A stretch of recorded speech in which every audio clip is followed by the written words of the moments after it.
Hello and welcome to Herein Lies the Peace of God, the Awakening Together Sanctuary. The Awakening Together Sanctuary is an assembly of equals joined in common purpose, awakening to one true self. Within an appearance of many faiths, many cultures, and many symbols, we seek to discern one truth and to rest in its embrace. The host of Herein Lies the Peace of God is Reverend Jacquelyn and Eckert, the President and Minister of Awakening Together. Our co-host is your favorite anarchist preacher, Reverend Glen Ganaway, integral scholar. The Course in Miracles says this about discerning one truth. Nothing real can be threatened. Nothing unreal exists. Herein lies the peace of God. Sing glory, glory, hallelujah. How wonderful thy holy name. Now I can see with God's own vision, and I see peace instead of pain. Yes, I see peace instead of pain. I can see peace instead of pain.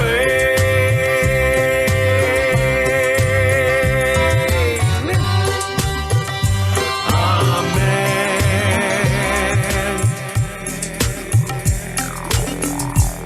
Doggy. There you go. Wee doggies. There's your wee doggies, Jacquelyn. Hey, everybody. Hey. How we doing? It's another Friday night. Yeah, I know. It's getting light. It's getting lighter and lighter here and stuff like that. So pretty soon I'm going to have something. I've got huge windows over here. So in the summers, I don't know. We might have to do something with the light here. But it's nice. It's going to be 90 degrees on Sunday in Brooklyn. Wow. I'm told. I know. So Hey, your sound sounds different tonight, Glenn. What's going on? Do you know? no. Is that lady Don't better? you think so, Shauna? Doesn't he sound different tonight? Yeah. No, it sounds like there's a wind blowing in the background. Oh, there is. Oh.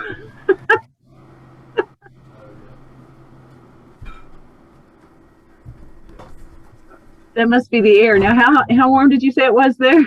It's in the mid 70s right now. Oh, okay. It's 83. Okay, you understand it's still in the 80s, so it's 83. Wow. It's in the low 80s right now.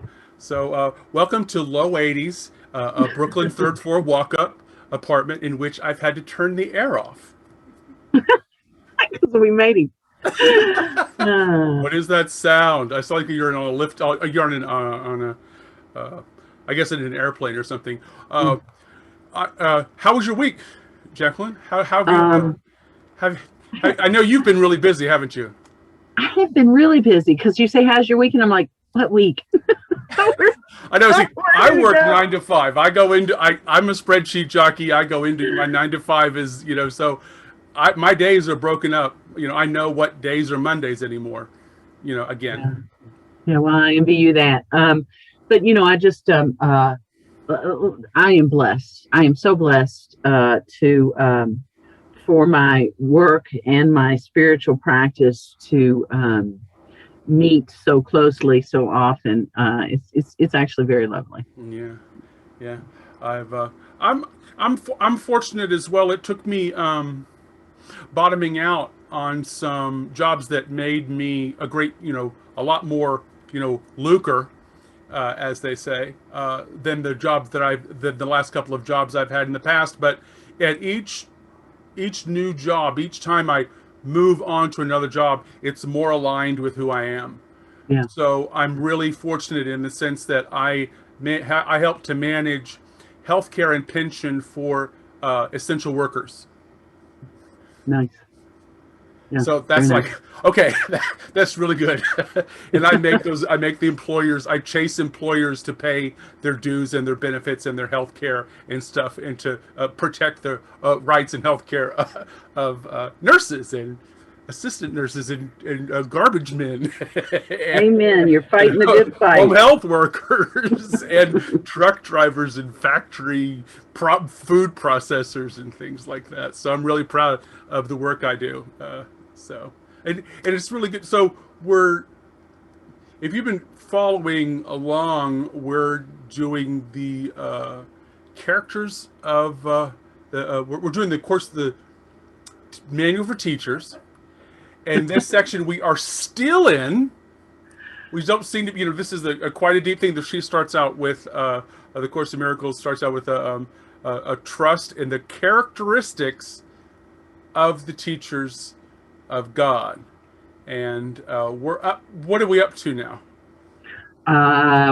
Last week we did defenselessness, I know. and now we're going to do generosity. Do you think we get through generosity? You think we'll be able to make it to patience? I don't know. I can't wait. I know. That's what I just wanted to say that. If we get to the next one's patience. So, I never pass up an opportunity for a joke. So that's that was good. But I've been this idea of generosity has been really. I love. One of the things that the Course in Miracles is notorious for is for changing the definitions of things, or changing the common definitions of things. Yes. And she does that again with generosity. So I'm looking forward to sharing with you at some point the different. I looked up all four meanings of the word generous. And there was some new ways of thinking of this. I had to call Yolanda out of the kitchen and says, "Look at this! This is incredible! Look at this! Look at the this is so cool." I love it when that happens, and those are regular occurrences. But the idea of being generous of person, the generosity. I just think of how many times I grew up in the church, so I just think of how many times. That the Bible uses generosity, uses the concept of generosity to talk about the virtue of heaven. And there's really only like two times in the Bible I can really think of when he does this, when the Bible does this. And one is he praises the widow because she gives a mite, and that's all she has. She's the most generous. She's the most giving.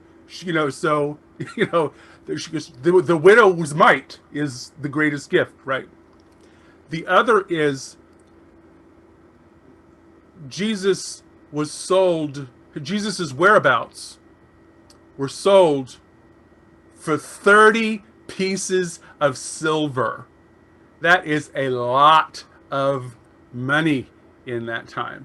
A lot of money. And it was, but it wasn't just a packet of silver, it was a kiss on the cheek, which we think of as kind of generous as well. And so so there's two, I was like, what are you giving away? I've been thinking about it's like, how am I being generous? How am I living, out? And, and it's no accident that she talked that the chapter, we're doing in my class today, or my class this week, is on chapter 13, and it's called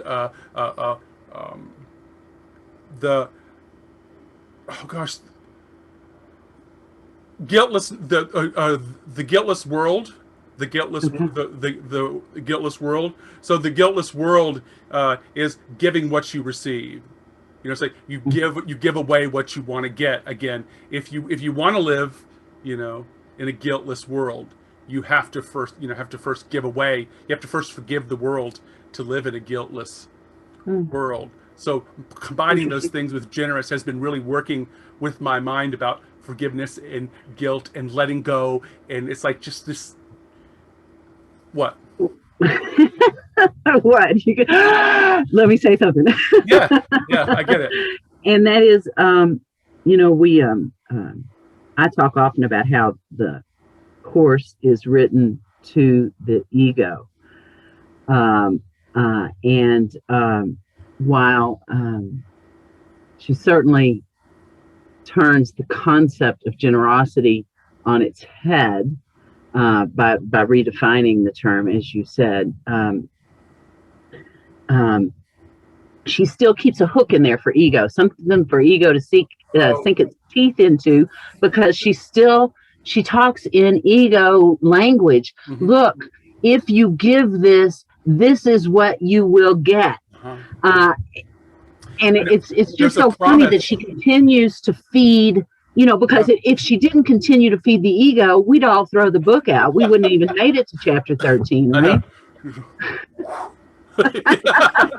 You're going to get something much better. I promise. I promise. Stick around. I know this is, but it's every every like sports coach that you ever had in your whole entire life. It's like, just keep at it. Just work through the pain. Just keep, we're talking about skill level here, we're talking about the comfortability in your own skin. The lesson this past week is ends up with, are you here? And are you participating? It's like, are you engaged in, like, are you even, if you're here, are you just observing and you're off in your head and are you observing, or are you participating? Are you actually, if God is reaching back for you, are you reaching back for your brother? Kind of idea. And the generosity of God came up to me as much. Goes, that's just another way of saying unconditional, isn't it? Isn't it? Yeah, that's lovely. Just this like unconditional. So that's what I've been. It's like, I've been kind of like, it's kind of like, I'm like, I hold back. I've become aware this past week of how much I hold back. Good or bad, whatever it is. I'm reining myself in, and not in a good way. I mean, not in a good way, because there's a good way of reining yourself in, right? When I'm about ready to snap somebody's neck for littering on the street, it's a good time to consider reining myself in. Yeah, but but otherwise, it's tantamount to believing in private thoughts, right? Yeah. And watching you see me sigh. I'm just like, I've been every day. I've had a new example of holding back, of not giving, of being, of creating, separating people from me, you know, gatekeeping, who receives my unconditional love. Yeah. Well, and I got to tell you that it's funny. But that impulse is so central to the ego's thought system and so habitual. I hear it all the time. Well, then we just won't do that with her, and it's like, no, no. But man, it is there to give me that advice every time. I mean, if there's an opportunity to shun someone or, to punish them, man, ego's right there telling me that's what needs to be done all the time. I mean, every time. It's shocking how often that solution is offered. It's shocking. And fortunately, I'm able to look at it and go, have you lost your mind? No, we're not going to do that. One of the things that I love about the method that the Course of Miracles teaches is first of all, are you paying attention? Can you even just said that? What? I can't believe you just said that, because I almost said that a minute ago in response to what you were saying. Are you paying? It's literally, are you paying attention? Because you keep doing. I mean, you keep doing these. You're here because what you're doing isn't working. Why are you doubling down on what doesn't work? And now you're defending what doesn't work. That's right. So, That's right. And I totally get it, because I know there is support for bad behavior. All my bad habits are industries. What do you mean? No. What do you mean? Oh, sure. All my bad habits. Let's say spending too much, or anything like all my bad habits. Shoot, maybe maybe drinking, maybe having one too many drinks, or being too quick to say, jump down somebody's throat. The cancel culture and for racist and really bigoted language or something like that, or quick to anger, or be more specific when you say their industries. Do you mean that they extend beyond you, or you see them reflected in the world at large? Or what do you mean? A lot of what passes for news is about calling out people for embarrassing situations, for hypocrisy or something like that. It's not really news at all. It's just gossip and telling on people.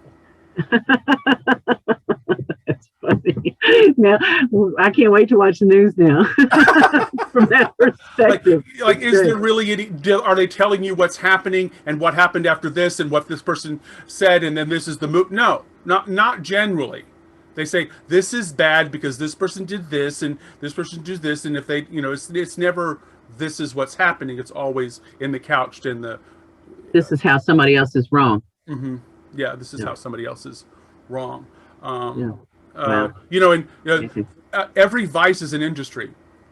Drugs, sex, alcohol. Every addiction is an industry.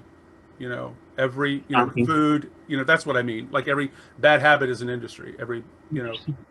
Yeah. Interesting. Should we read the? Tell you what, I'll read first. I think you read first last time. Oh, okay. I think so. Good. Go. No, that's true. Okay, good. All right. So we are on generosity. We just completed defenselessness, which kicked my butt. We had a lot of discussion on that. This is generosity. So what does she say about generosity? She says exactly this, and I quote, "The term generosity has special meaning to the teacher of God. It's not the usual meaning of the word. In fact, it is a meaning that must be learned and learned very carefully. Like all the other attributes of God's teachers, this one rests ultimately on trust. For without trust, no one can be generous in the true sense. In the world, generosity means giving away, in the sense of giving up. But to the teachers of God, it means giving away in order to keep. This has been emphasized throughout the text and throughout the workbook, but it is perhaps more alien to the thinking of the world than many other ideas in our curriculum. Its greater strangeness lies merely in the obviousness of its reversal of the world's thinking. In the clearest way possible, and at the simplest of levels, the word means the exact opposite of the teachers of God and the world. The teacher of God is generous out of self-interest. This does not refer, however, to the self of which the world speaks. The teacher of God does not want anything he cannot give away, because he realizes it would be valueless to him by definition. What would he want it for? What could only lose? He could only lose because of it. He could not gain. Therefore, he does not seek what only he would keep, because that is a guarantee of loss. He does not want to suffer. Why should he ensure himself pain? But he does want to keep for himself all the things that are of God, and therefore for his Son. These are the things that belong to him. These he can give away in true generosity, protecting them forever for himself." Thank you. Lovely reading. So as you read, I kind of went through and highlighted some of these. I had already highlighted this idea here in the third sentence. Like all other attributes of God's teachers, this one rests ultimately on trust. Mm-hmm. For without trust, no one can be generous in the true sense. And as I've talked about this before, the question was, well, trust in what? And the answer was trusting that all is well all the time, that nothing need be different ever.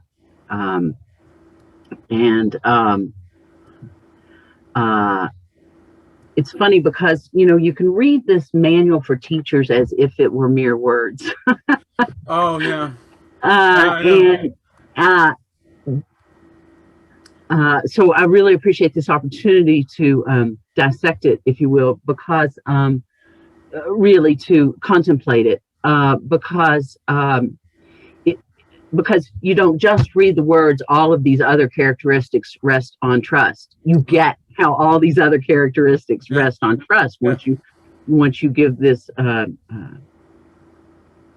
attention in a contemplative sense.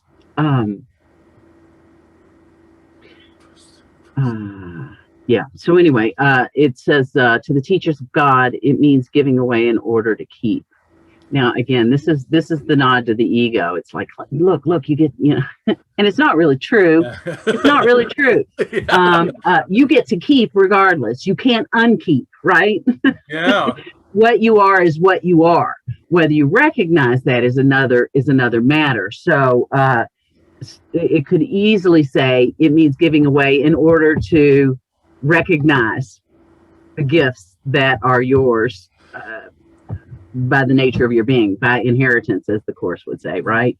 You don't get to keep them or unkeep them. It's impossible to lose them. But again, she's pandering to the ego a little bit to keep us reading, I think, to keep us interested. I appreciate. She says this term, generosity, she says its greater strangeness lies merely in the obviousness of its reversal of the world's thinking. And I've highlighted the word the obviousness because what we've been told by the Course and what we know from direct experience is that the ego's thought system, and the ones that goes, listen to me, they are 180 degrees different than the truth. They're totally opposed to the truth. Just 180 degrees opposed. Every one of those thoughts, every one of those ideas, every one of those recommendations are 180 degrees exactly opposite of the truth. And she's like, here we get to see that. It's very, very obvious in the way that we're going to discuss this principle of generosity. So I just appreciate her saying, they're all 180 degrees different, but this one's really obvious. It's true. Yeah. So it's curious that she says the teacher of God is generous out of self-interest. Again, I detect a little bit of pandering there, right? She makes clear that it's not like, the little s self. It's not the character self. It's not the Jacquelyn self-interest. It's the self-interest. But again, and the Course says it somewhere, something like, God doesn't weep a tear for what's going on here, right? Yeah. My point being, the self doesn't care whether it rains or shines, whether there's war or peace. I mean, the self truly is unaffected. So it's a little bit different way of looking at self-interest. I mean, I just don't think that self is that interested. She doesn't go in to say what the big self is. She goes, it's for self-interest, not the way you're thinking, and then she moves on. And then she just moves on. Yes, moves on. Yes. And so the only self-interest would be, and I appreciate you make that point. The only self-interest would be, the story is often told that we went, what would it be like if everything was different than it is? And this is it. And that this whole process was a process made for joy, but we're over it. It's time to wake up. It's gotten a little attenuated, a little stretched out, a little, there's a little bit more sorrow here than there is joy. And so it's like, whereas, it's kind of like the Big Bang. It's like what the universe is doing, right? It's like it was an explosion out. But the scientists will tell you that that there is a movement back in. And that would be the self-interest, right? The self awakening unto itself. I would think. Yeah, one would think. Makes perfect sense. Yeah. Then I'm probably on the wrong, wrong track. It does. It does. But the whole, we breathe through a diastolic motion. So the idea that the universe is moving in and out doesn't surprise me at all. If just on a smaller scale, it's doing this just like we do this, and everything that breathes does this. So yes. Why doesn't the universe do this? Of course the universe is doing this. Of course it does. Yes. Systolic. I love that. Let's see. She says, and this is probably the the truest thing in these paragraphs. The teacher of God does not want anything he cannot give away, because he realizes it would be valueless to him by definition. If there's only one thing going on here, okay. My imagination that I could have something that you don't have is the problem, is the belief in separation.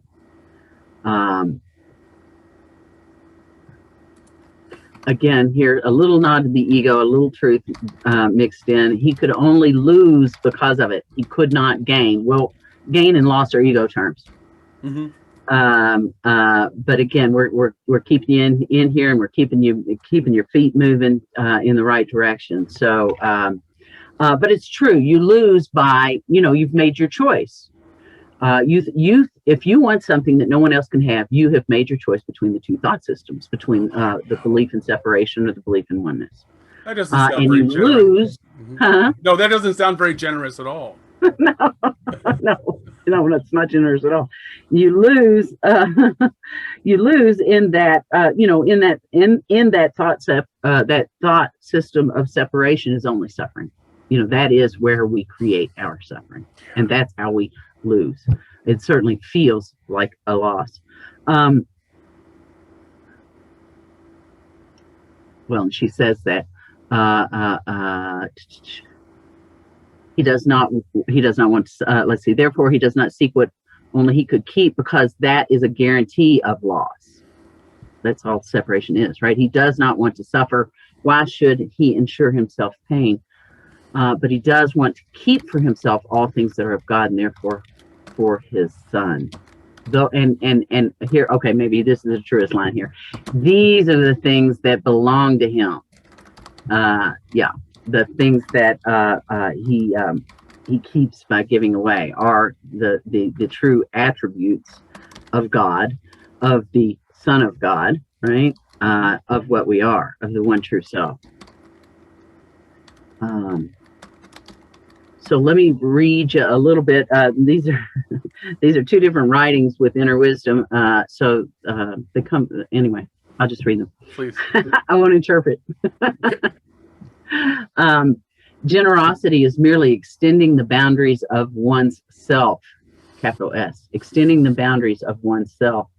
Generosity is a recognition of the impossibility of attack and defense. To desire to possess what others have not is, again, the desire to be that which you are not. It is impossible to see others without seeing yourself as separate from them. That which I give to my brothers is the gift of oneness. That gift is given through my demonstration of my own recognition. To attempt to get anything is a total denial of the recognition that in my oneness I am, and I have, and I be everything. And then I asked Inner Wisdom today, very simply, okay, what is generosity? And we wrote, it means to give for the joy of giving. When this is one's motive, all that can be given is joy. She, in quotes, she exudes joy is an accurate description of the way one gives. Nothing is given by taking thought or by an exchange of material goods. That is the way in which the world gives. To exude is to give off or emit. That is to shine. Shining is the primary state of being for those who live within their beingness. That is, with knowledge of the truth of their being. No one is chosen as someone to whom one gives. Rather, the teacher of God shines on all alike. Generosity of spirit is the natural state of one who has nothing to give but oneself. It is the lack of attachment to the thoughts and thus the things of the world that allows for the realized one to radiate the gifts of God. Amen. Truly. I'm completing those sentences. I can practically complete. I can see good. I can practically. I haven't heard. I have looking at it right here, but it's like, not your quote, but like the book was right in front of me. It's like, I know that I'm much more familiar with this mindset today, than I was when we were first beginning to read this. It's just much more familiar with it. I know. I feel like if I don't know where it's going, I know the country it's going to. Maybe I don't know exactly the city, the town, the block, and the square, but I definitely can get to the country. Amen. Amen. It's beautiful. That's really this beautiful and the contrast there between expansion and contraction. This systolic thing, just like that we were talking about before. And he goes, the expansion happens. Why? Because we did the contraction. So it's like we're also doing that. We make God the earth or whatever makes God necessary. If you want to even put it that way, because we would have, if this didn't happen, we'd have to create it in order to have any opportunity to be happy, or whatever, or something for anything to be real, for it all to work. We'd have to invent it. So there's just no getting away from who we are, and that sense of overflow, that sense of overflowingness, that it's like, oh my God, I'm everything. What can I possibly want to give, or like feel like I don't, like what? What am I supposed to be giving or taking, or anything like that? It's very communist. It's just very, very communist. Amen. So, just like, don't read Marx and Lenin and the Course in Miracles. It'll ruin Marx for you. Just kidding. It won't ruin Marx for you at all. It'll ruin Course in Miracles. No, it won't ruin. Yes, it would. Course in, but anyway, it's just, these are universal principles. We can cut like we do on TED Talks. It doesn't matter if the principle is real, if the truth is true. You should be able to talk about it or realize it or see it from whatever system that you're coming from. Whether you're talking about child rearing or venture capitalism or whatever it is. These laws exist because they're real and they work. Generosity is something that is a characteristic of the teacher of God, because it's a characteristic of real three-dimensional humanity. I talked to, maybe I mentioned this before, this interview with what's her name? The anthropologist, Goodall. He says, where did civilization start? She's teaching this guys, where did civilization start? And she said, when we found a broken femur that had been a human broken femur that had been repaired, because the community decided that they weren't going to leave. That's civilization. We decided that we were a group. We were a thing. We were, when the we thing happened, it wasn't just me. We weren't wild anymore. We were nature and human, not just nature. Yeah. So I just, and generosity. What's more generous than to give half your food away to a sick person you don't even know is gonna live or not? You're feeding somebody who's, and all of us, you're feeding somebody who's gonna die. Really? It's just the generosity of human beings is absolutely incredible, and we pay it no mind, and we expect it. I expect to be able to eat from my mother until I'm 2 years old. I expect my mother to produce all my food for me until I'm about 2 years old. That's just really generosity baked into the system. And I've never thought about that before. Baked in. Love it. But I think I had cut you off before you were. No, I'm done. I'm listening to you. Your turn. All right, I was really thrilled. I was really thrilled about this. The more I get into this, the more I see in it. Of course, what are the odds? So every time the word special comes up in A Course in Miracles, I hope we pay attention to whenever the word special comes up in A Course in Oh, Miracles. is it in here? Oh, it is. Uh-huh. So it has a special meaning. Special always means that it's here for our healing. Special always means, there's a pointed way of special always means disruption, I think, in A Course in Miracles. It always means disruption. Special relationship, special purpose, it always means disruption. It always means something like revealed or torn back, or even at the possibility of misuse, but for good, like the destructive power used for good. Kind of like special is kind of like the Kali aspect, the composting that needs to happen. So when when I see special, I think of, I need to change. There's a pointed, there's a negative and a positive here that are working together, that I can't pull the negative or the bad or what I don't want out of it. I have to change my mind. I have an unhealthy relationship with it's a difficult thing. It's yin and yang. You can't pull. It's a paradigm you can't pull things out of. Yeah. I'm probably not saying this very well, but no, I think you said. You get the idea. So I think I get your idea. Yeah. Okay. Every time you see the word special, just think it's like, oh, she's telling me to pay attention, to like this difficult, tricky aspect of it. It's easy to fall. It's a thin line. It's easy to fall into one things. So with that said, and again, she says, and again, I will agree with you. Understanding generosity requires careful learning. Requires careful learning. Why? Because we've spent our whole entire lives not doing this and disparaging generosity and saying, you're not going to have it if you give it all away. You can't give everything away. It's all of this. We really we praise and demonize generous people. So we rest. So this idea. So true generosity rests on trust. And it's this trust of who we are. It's this trust of the universe. It's this trust that I'm in the flow. It's this trust that we were talking about too long ago. Is I don't have to know the plan. I just have to know what I'm to do. So it's like that trust. It's like, okay, if you say that it's going to be there, or I'm going to, if this way is the way to happiness, I have to let go of all the things society told me that I need to keep a hold of or whatever, or store up for later. Or all of this, so that understanding of the path. And I think that's more like, there's this old story. Well, I'll get to this in a minute. I'm jumping ahead. The true generosity rests on trust. Meaning that, and she says, to give away to keep.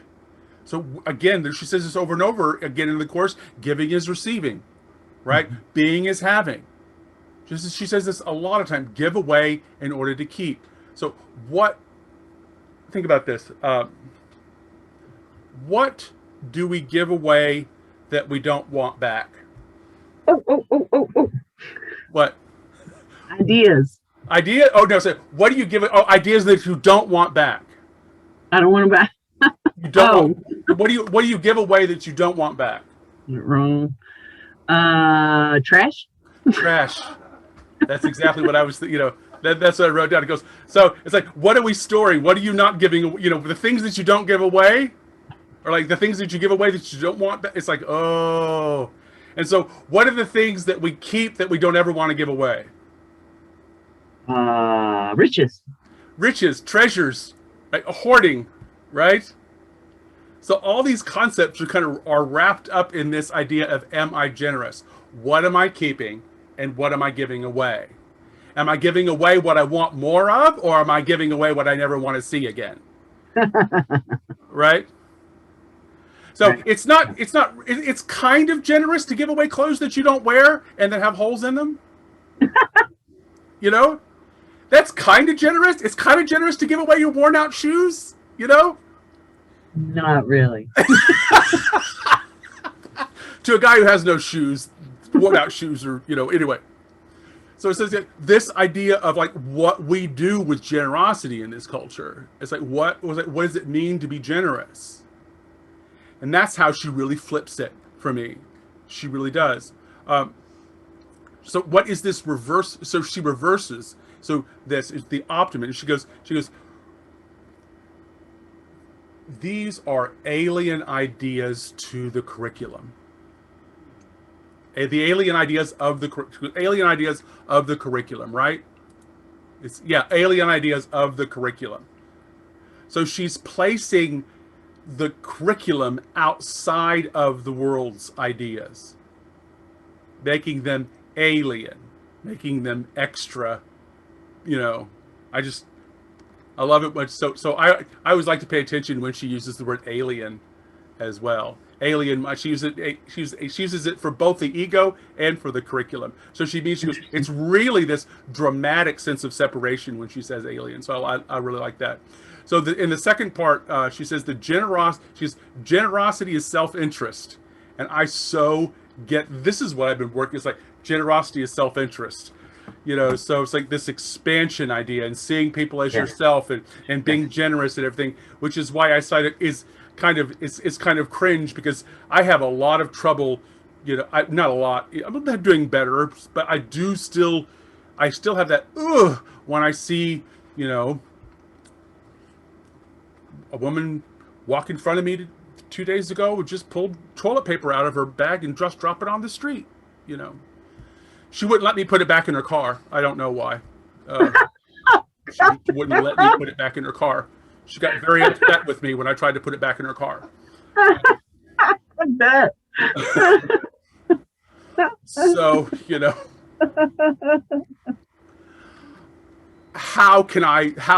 this requires me to be generous, generous with my, where is generosity? Is that I want only what I can give away.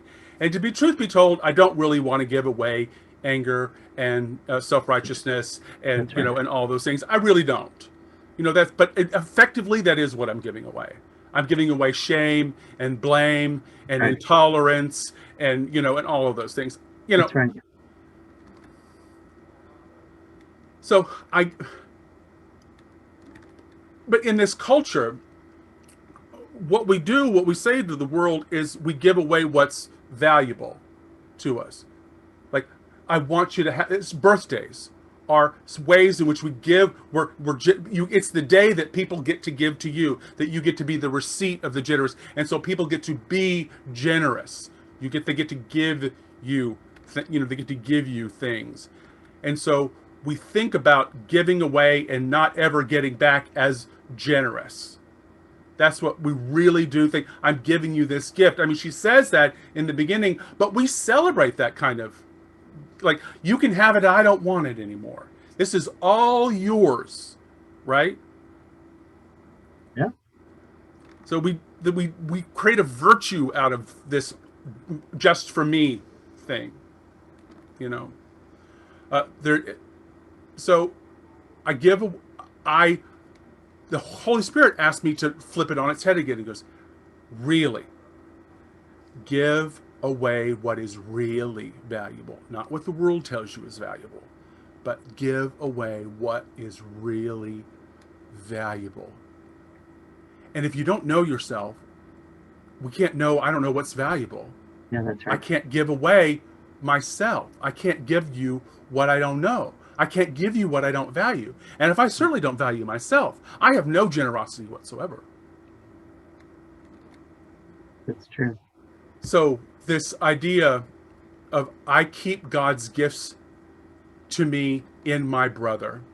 Remember that old saying? He goes, where do you, he goes, what, you just gave away all you this, they go to this village, this anthropologist goes to this village, and they hunt and they gather and they make a feast and they eat up and do all the food. They eat up all the food. This guy brings the thing in and he goes, what are you going to do? Why didn't you you could have put this away. You could have like stored it all up and put it in the things and you'd had food for later. And he goes, oh no, I store all my food in my brother's bellies. I store all tomorrow's food in my brother's bellies. That's the best place to store Your food is in your neighbor's bellies. Very sweet. So that is, I think, really a lot of what she's talking about here. You know, I'm truly generous. I'm giving to you what I know is going to come my way. I trust. That's the level of trust and trust that I think is beautiful. So this idea of loss is generated with us, and it's the idea to seek to keep. And she goes, to seek to keep, all is lost. Mm.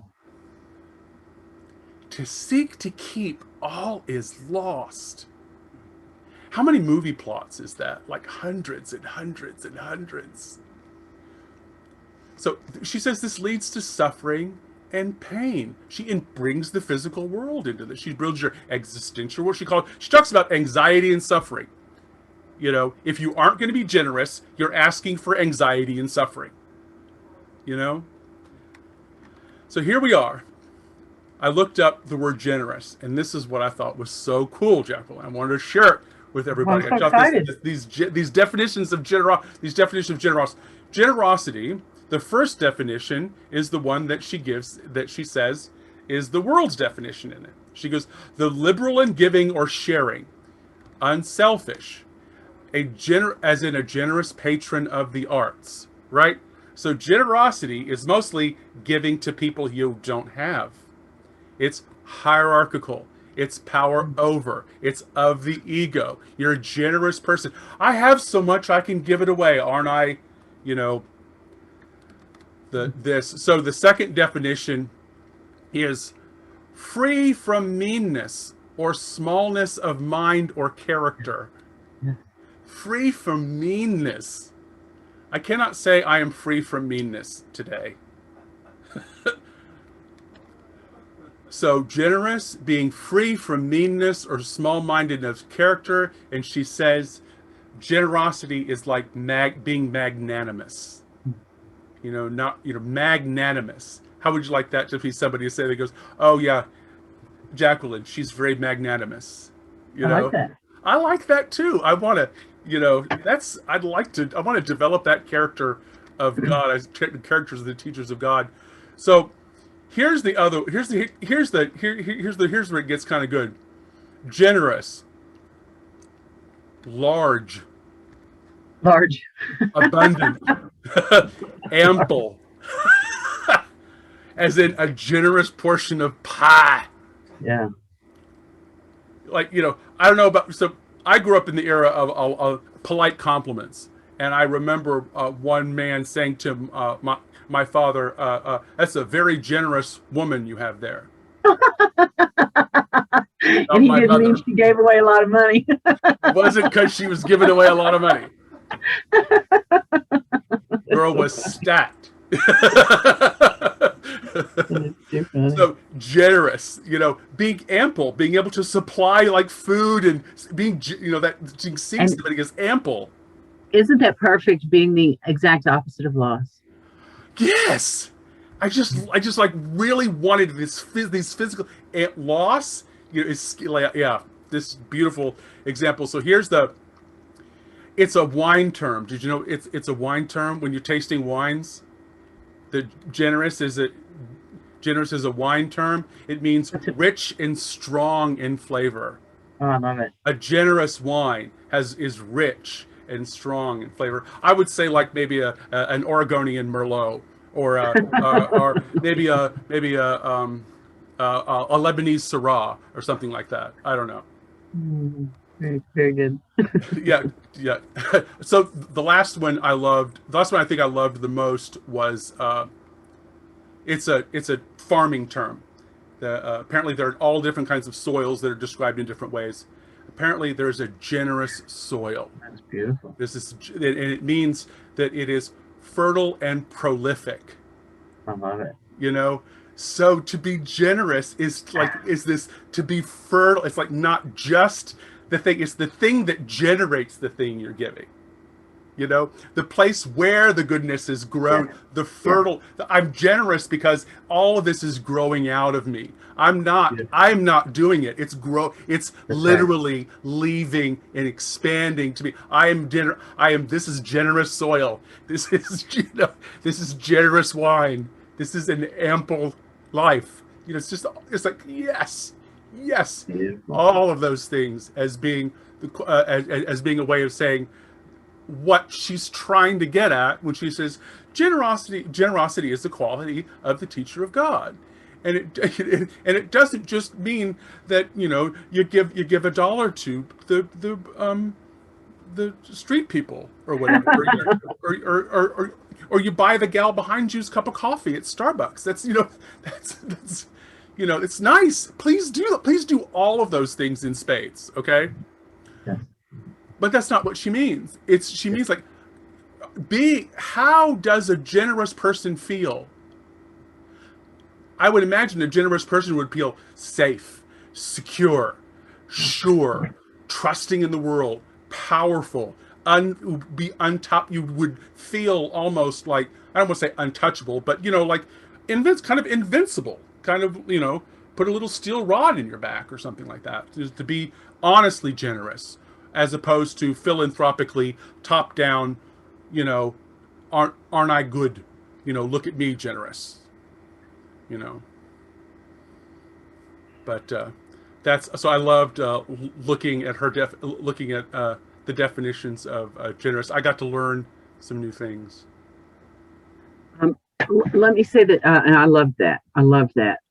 As you were speaking, I was reminded of, and I have mentioned this here, I think before, 1 Corinthians 13, 26, I think it is, where it's these days, quoted at weddings.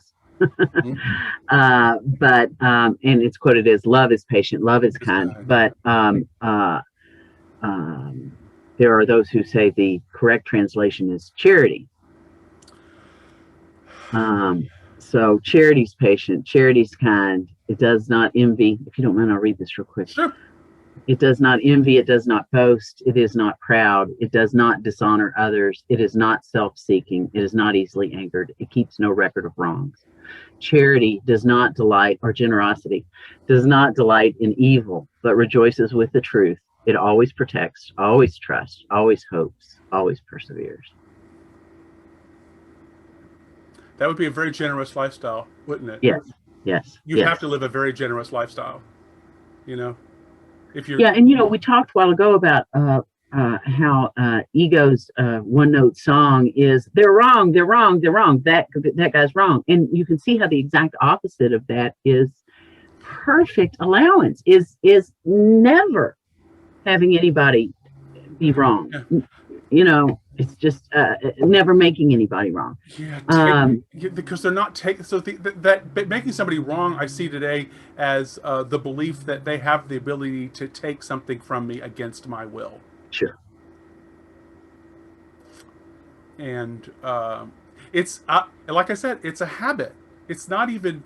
It's so ingrained. It's not. So this idea that the method of Course in Miracles is pay attention and try to do better. That's pay attention and be present to what is what's going on. Examine what you do and what you think, because they all have consequences. And so being and living from that sense of I can afford to be generous because it is in my self-interest. Yolanda and I have talked about this before with friends and stuff, and I say this, but we don't have a lot in our home. We don't have like a lot of physical assets. There aren't a lot of commas in our bank account, as they say. But I will tell you what, we have done incredible things because the money, or what was necessary for it to happen, appeared when it was supposed to happen. That's right. that I didn't have to, all I had to do was be me, unequivocally, to be generous Glenn, and, and give myself away to the world, and the world gives back to me. Yeah. But that's not why I do it. I do it because I'm fertile soil. I'm the fertile soil. That I want to live in the world where I can store my good in your belly. I think that's the real world. I think that really is the real world. That's the community I want to live in. They always talk about it on Twitter. Can we normalize fill in the blank? Like using the correct pronoun or whatever like that. Can we normalize, saying I'm sorry or or whatever like that? Can we normalize generosity? Amen. Let's see how easy this could be, because she says don't worry, it's completely natural. It's completely natural. Well, and Glenn, we often talk about this in our Something Genuine in that program because of the TED Talks, because we see again and again and again that even in a worldly sense, generosity is rewarded. You make the lives of other people better and your life is better. And this is seen from, picking up cigarette butts on the street to, the guy that's making billions of dollars. I mean, that's just the truth of the way things work. Yeah.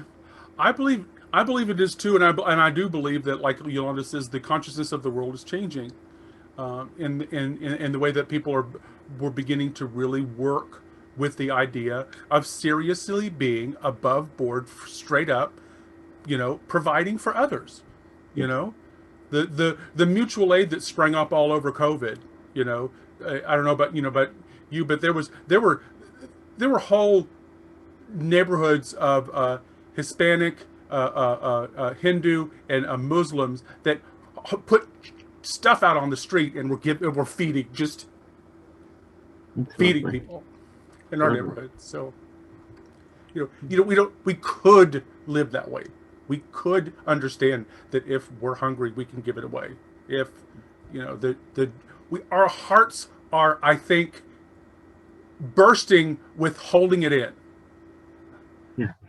Like I was saying at the very beginning, I've just discovered how much I am still holding in, holding back, withholding, keeping it locked down, tied, and tied up. How much I still don't do that out of habit of what happened when we're all little kids, when we were trying to be over exuberant and getting away and mom, look at this, I can jump high, or or whatever, like new thing. I have thumbs. Look at these, or whatever it is. It's just like so we were tried to give ourselves away when we were kids and got smashed up a little bit about it, so this habit of giving ourselves away, I think we're bursting to find ways of giving ourselves away, bursting to find ways of being generous with the world. Lovely. We're looking for ways to do that. I agree. That's lovely. Thank you. Shall we play our outro now? Let's see if it will. Okay. Thank you, everybody, for being here. Love you. Thank you, Glenn. I really appreciate you. To find out more about Jacquelyn and to donate to Awakening Together Sanctuary, go to www.awakening-together.org. To find out more about Glen and to donate to the Mighty Companions Ministries, go to www.glenganaway.com. That's GLENGANAWAY.com.